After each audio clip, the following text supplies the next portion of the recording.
আসসালামু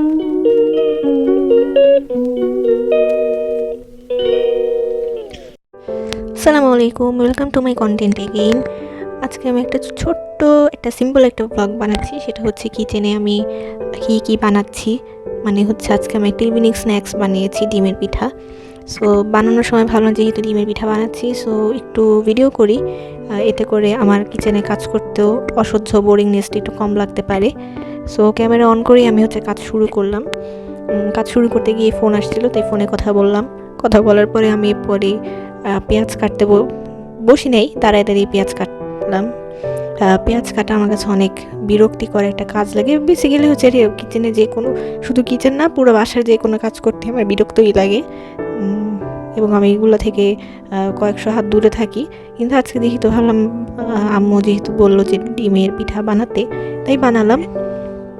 সো আমি হচ্ছে ফার্স্টে পেঁয়াজের ছিলকাগুলো কেটে নিচ্ছিলাম। তারপরে পেঁয়াজের ছিলকাগুলো কাটতে কাটতে তখন আমার মনে হলো, যেহেতু চোখের সামনে চপিং বোর্ডটা পড়ে আছে, যে চপিং বোর্ডটা চেঞ্জ করতে হবে। চপিং বোর্ডটা এখন যেটা আছে দেখতে পাচ্ছেন হোয়াইট কালারে, এটা হচ্ছে প্লাস্টিকের।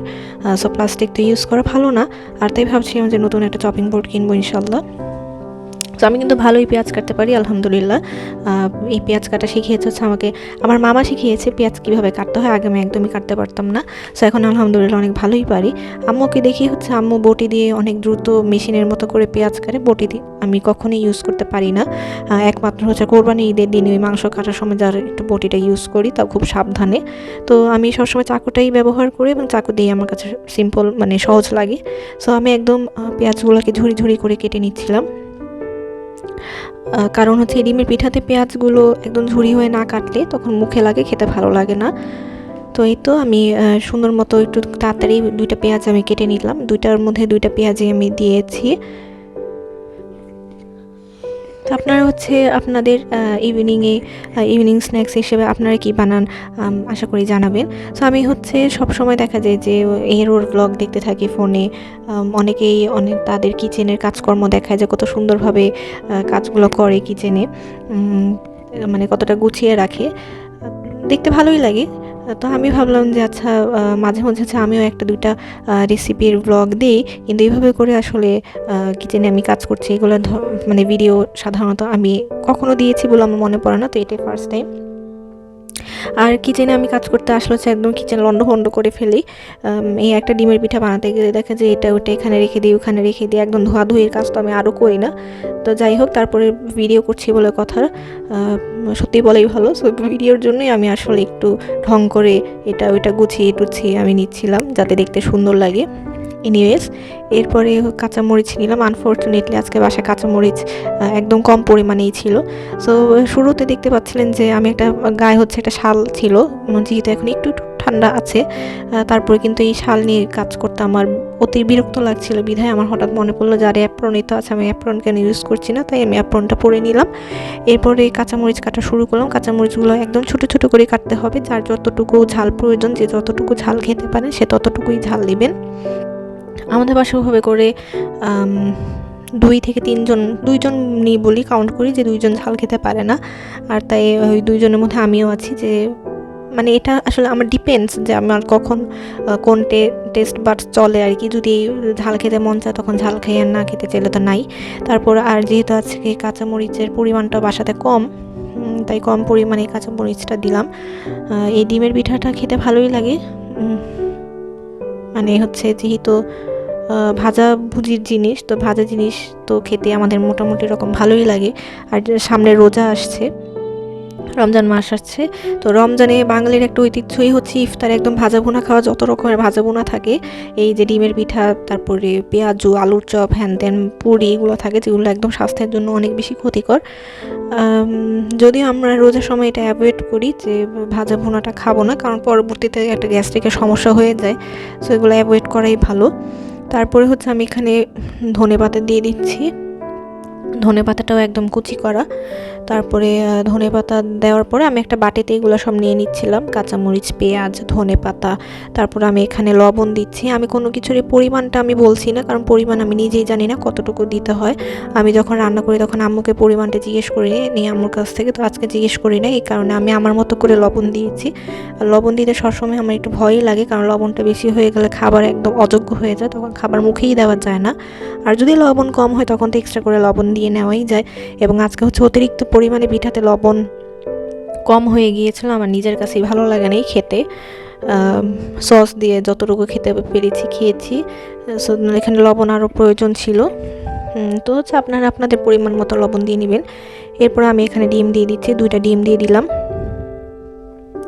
এছাড়া যদি পরিমাণ যদি ঠিকঠাক মতো আমি দিতে পারি তাহলে খাবার মনে হয় ভালোই হয় খেতে। মাঝে মাঝে মনে হয় যে আচ্ছা না, খাওয়া যায়, ভালোই হয়।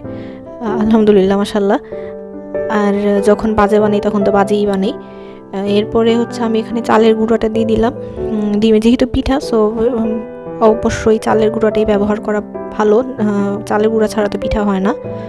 তারপরে চালের গুঁড়ার সাথে ময়দাটা মিক্স হয় সব সময়, কিন্তু বাসায় ময়দা ছিল না। তো ময়দার পরিবর্তে আমি এখানে আটাটা ব্যবহার করছিলাম। আটা অল্প একটু পরিমাণে দিয়েছি, কারণ আটা একটু বেশি কেমন যেন একটু মানে আঠালো টাইপ হয়ে থাকে ময়দা থেকে বেশি। সো আটা একটু কম পরিমাণেই দিয়েছে, ময়দা থাকলে ময়দাটা একটু বেশি করে দিতাম। তারপর এখানে আমি সামান্য পরিমাণে হলুদ দিয়েছি। হলুদটা একদমই হচ্ছে মানে ইচ্ছা, যার যার ইচ্ছা। আমি এখানে হলুদটা দিয়েছি, সামান্য একটা হলুদ, একটা মানে কি কালার আসবে এই জন্য, জাস্ট বিকজ অফ কালারের জন্য আমি এখানে হলুদটা দিয়েছি। আপনারা যদি কালার অ্যাড করতে না চান, আপনারা এখানে হলুদটা অ্যাভয়েড করে যাবেন। আর ডিমের পিঠা শেখানোর আসলে কিছু নয়, ডিমের পিঠা সবাই পারে। যে নতুন নতুন রান্না শিখছে সেও খুব সহজেই খুব ভালোই ডিমের পিঠা বানাতে পারবে ইনশাল্লাহ। সো এরপর আমি এখানে গরম পানি দিয়ে দিচ্ছি। গরম পানি দিয়ে আমি চালের গুঁড়োটা হচ্ছে আমি মিক্স করব। তো গরম পানির জন্য আমি এখানে চুলাতে গরম পানি হচ্ছিল, আর আমার হাতে যে গ্লাস দেখতে পাচ্ছেন এটা হচ্ছে এই গ্লাস পরে সুন্দর মতো হাঁড়ি পাতিল ধোয়া যায়, তারপর গরম যে কোনো কিছু ধরা যায়। এটা আমি অনলাইন থেকেই কিনেছি। আর আমার স্কিন হচ্ছে অনেক বেশি পাতলা, অনেক বেশি সেন্সিটিভ, অল্পতেই কেটে যায়, পুড়ে যায়, চামড়া উঠে যায়। এই কারণে হচ্ছে আমি এখন গ্লাভস ইউজ করি। গ্লাভসটা অনেক কাজের, আপনারা যে কোনো অনলাইন পেজে পেয়ে যাবেন, দারাজে পেয়ে যাবেন। ও আচ্ছা না, আমি অনলাইন পেজ থেকে না, আমি এটা বোধহয় দারাজ থেকেই কিনেছিলাম। সো দারাজে কম প্রাইসের মধ্যে অনেক ভালো জিনিস পাওয়া যায়, এটার মধ্যে এটা একটা হয়েছে যে এই গ্লাভসটা আমি একদম রিজনেবল প্রাইসে পেয়ে গিয়েছি এবং অনেক উপকারী একটা জিনিস। দেখতেই পাচ্ছেন আমি গ্লাভস পরে কিন্তু আর কিছুই নেই, হাতে জাস্ট এই গ্লাভস পরে সুন্দর মতো গরম কড়াইটা ধরা যাচ্ছে। তারপরে আমি চালের গুঁড়াটা সুন্দর মতো মিক্স করে নিচ্ছিলাম। আর এই গ্লাভস দুইটাই যেহেতু এক হাতে আমি মিক্স করছি, তাই আমি ওই হাতে আর গ্লাভস পরি নাই। আর এই গ্লাভস পরে কিন্তু সুন্দর মতো থালাবাটি ধোয়া যায়, হাত তো ভিজে না একদমই। এবং এই গ্লাভস কিন্তু অনেক বড়, প্রায় হাতের কোনোই পর্যন্ত বা কোনোর আরও উপরে উঠে আমার। তো এখানে মানে হাত ভিজার তো কোনো অপশনই নাই। সো এই হ্যান্ড গ্লাভসটা আপনারা কিনতে পারেন। এছাড়া হচ্ছে আমি সবসময় কোরবানি ঈদের সময় অথবা যখন কোনো মাছ তো আমি রান্না করি না, মাংস যখন আমি রান্না করি তখন যদি কাটার প্রয়োজন হয় তখন আমি ওয়ান টাইম যে গ্লাভসগুলো আছে ওই গ্লাভসগুলো ইউজ করি, এতে হাইজিনটা মেনটেন হয়। এরপরে এই চালের গুঁড়ার সাথে ওই যে আমি ডিমের যে মিশ্রণটা রেখেছিলাম আর একটা বাটিতে, যে ডিম, কাঁচামরিচ, পেঁয়াজ, ওটা আমি অ্যাড করে দিলাম। অ্যাড করে আমি সুন্দর মতো চালের গুঁড়াটার সাথে আমি সুন্দর মতো মিক্স করে নিচ্ছে, যাতে কোনো ওই যে গুটি গুটি থাকে না, এটাকে ইংরেজিতে কী বলে আমি জানি না। যেহেতু প্রত্যেক দিন রান্না করি না, তাই এসব শব্দের সাথে আমি একদমই পরিচিত নয়। এনিওয়েজ, তো আমি এই চালের গুঁড়ার খুব সুন্দর মতো এটার সাথে মিক্স করে নিলাম, যাতে করে সুন্দর একটা ভাজা হয় এবং পিঠাটা যেন ফুলে।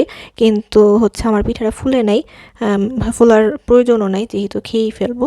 তারপরে আমি এখানে এটা রেখে দিলাম। মিশ্রণটা হচ্ছে আমি রেস্টে রেখে দিয়েছি, কারণ আম্মু বলছিল যে মিশিয়ে নাকি কিছুক্ষণ রেখে দিলে ভালো হয়। তো তারপরে আমি রাখার পরে হচ্ছে ওই যে জিনিসগুলো যে বের করেছিলাম, বাটি, চামচ, এগুলো সুন্দর মতো আমি ধুয়ে রাখছিলাম। তো এগুলো ধোয়ার পরে তখন আসরের সময় প্রায় পার হয়ে যাচ্ছিলো, মানে মাগরিবের আজান দিতে আরও প্রায় 45 মিনিটের মতো সময় ছিল, তাই আমি আসরের নামাজটাও পড়ে ফেললাম। তো আসরের নামাজ পড়ার আগে হচ্ছে যেগুলো, ওই যে আমি বললাম যে আমি কিচেন একদম ওলট পালট করে ফেলি, তো পানি টানি এগুলো পড়েছিল, সেগুলো সুন্দর মতো মুছে নামাজ পড়ে আসার পরে তারপরে হচ্ছে আমি ভাজা শুরু করলাম। ফ্রাইং প্যানে তেল নিয়ে আমি ওই মিশ্রণটা যতটুকু দেওয়ার ততটুকু করে দিচ্ছিলাম। ভালোই বড় হচ্ছিল, কিন্তু ফুলে নাই। লবণটা যদি ভালো হতো তাহলে তো হতোই, তাহলে তো খেতে আরও মজা হতো। তো এই তো এইভাবে করে আমি সব কয়টা পিঠা ভেজে নিচ্ছিলাম। তো আমার ভিডিও কন্টেন্টগুলো যদি আপনাদের কাছে ভালো লেগে থাকে অবশ্যই সাবস্ক্রাইব করবেন, লাইক এবং ফলো করবেন, কমেন্ট করে জানাতে পারেন যে আপনাদের কেমন লাগছে। হয়তো ভালো লাগছে, যে হয়তো খারাপ লাগছে, যেটাই লাগুক না সেটা জানাবেন, খুশি হব। তো এই তো, সো আমি এভাবে করে সব কয়টা ভেজে নিচ্ছিলাম এবং ভাজতে ভাজতে আমার কাছে মনে হলো যে এখন এই তেলের ব্যবহারটা আসলে কমিয়ে কমিয়ে কি একদমই বন্ধ করতে হবে। আর আমি ভাবছিলাম যে এখন তো এয়ার ফ্রায়ার পাওয়া যায়, সো এয়ার ফ্রাই ইনশাল্লাহ আমি কিনবো। দেখি আমি অনেক দিন ধরেই ভাবছিলাম এয়ার ফ্রাই কিনবো, কারণ দেখেন যে পরিমাণে তেল, যদিও এই তেলটা সানফ্লাওয়ার অয়েল যেটা দিয়ে আমি ভাজছি, সানফ্লাওয়ার অয়েল তুলনামূলক শরীরের জন্য কম ক্ষতিকর, বা স্টিল তেল তো তেলই। সো এয়ার ফ্রায়ারটা মনে হয় শরীরের জন্য ভালো। আমি এটা নিয়ে এখনও রিসার্চ করি নাই, সো আমি 100% বলতে পারছি না। কিন্তু যেহেতু সেখানে অয়েলটা ইউজ হয় না, তাই এয়ার ফ্রায়ার আমার কাছে মনে হয় যে ভালো একটা অপশন এসব ভাজার জন্য। সো ইনশাল্লাহ হয়তো একটা এয়ার ফ্রায়ার কিনবো। এবং অনেকের ভিডিওতে দেখি এয়ার ফ্রায়ারে সুন্দর ভাজার কাজ হয়, সুন্দর রান্না হয়। So why not. তো এইভাবে করেই আমি সবকটা ভেজে ফেললাম এবং খুব সুন্দর ভাজা হয়েছে। ভাজাটা সুন্দর হলে লবণের কারণে খেতে খুব একটা ভালো হয় নাই। ইনশাল্লাহ আপনারা আরও অনেক মজা করে বানাবেন। তো আজকের ব্লগ এখানেই শেষ করছি। আল্লাহ হাফেজ।